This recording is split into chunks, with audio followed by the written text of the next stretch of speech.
Olá, eu sou Mimhi, eu sou a neta da Lala de Anzelam, eu venho do futuro, eu vivo na segunda metade do século XXI e eu vim para cá, para esse comecinho do século XXI, para contar para vocês como é que o mundo virou um desejável mundo novo.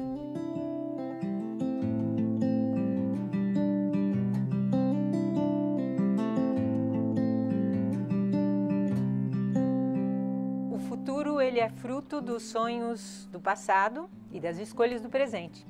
Então tudo aquilo que existe, existe porque foi sonhado antes, foi desejado antes. Os sonhos e os desejos são as sementes das possibilidades de futuro.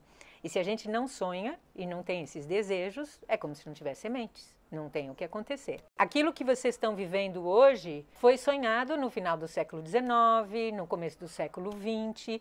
Na época parecia um absurdo que ia ter Wi-Fi, parecia um absurdo que ia ter computador, internet, Skype, conversa à distância, todas essas coisas que são da comunicação à distância.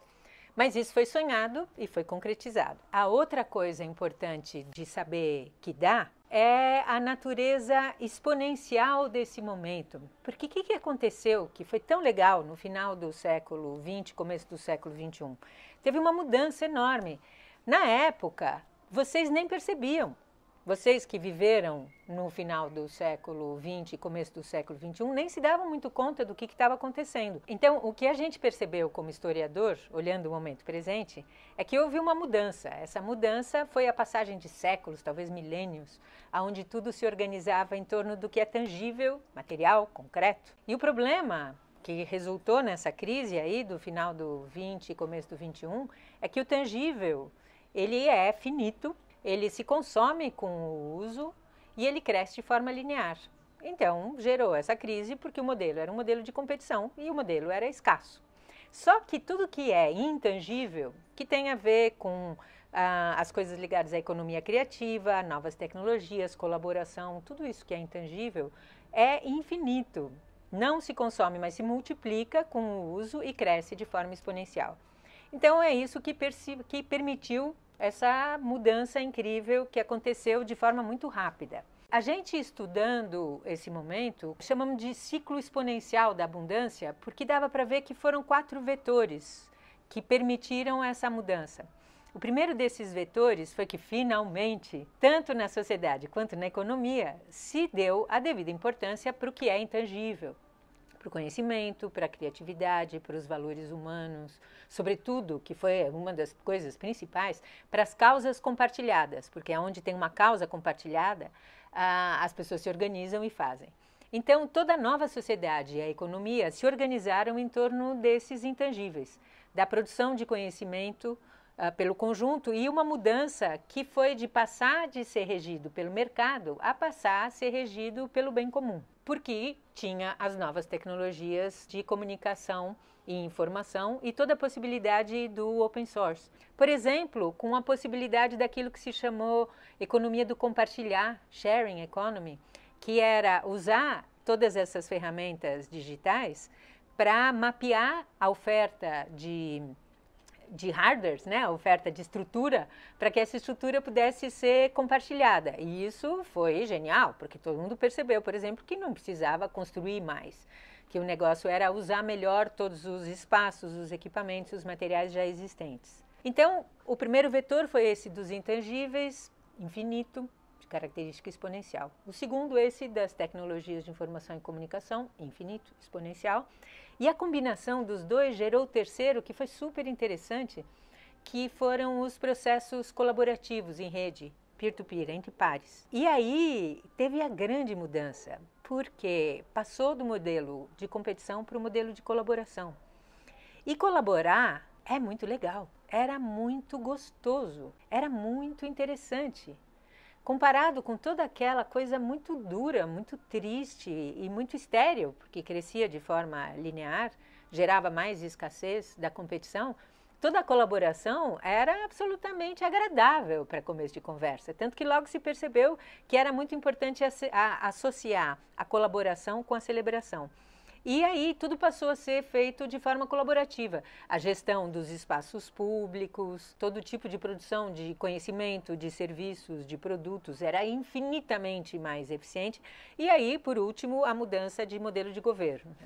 E a chave que permitiu isso tudo, que é o quarto vetor, foi a possibilidade, a ampliação da noção de riqueza e de moedas. As pessoas saíram daquela espécie de hipnose coletiva que todo mundo vivia, de acreditar em uma única moeda e em acreditar que recurso era só moeda, que valor era só aquela moeda, etc. Isso foi muito rápido, porque era muito evidente. Agora, o que é mais interessante é que todos esses 4 vetores, eles eram infinitos e eles tinham natureza exponencial. Não ia linearmente, não ia por soma, ia por multiplicação. E um ativava o outro exponencialmente.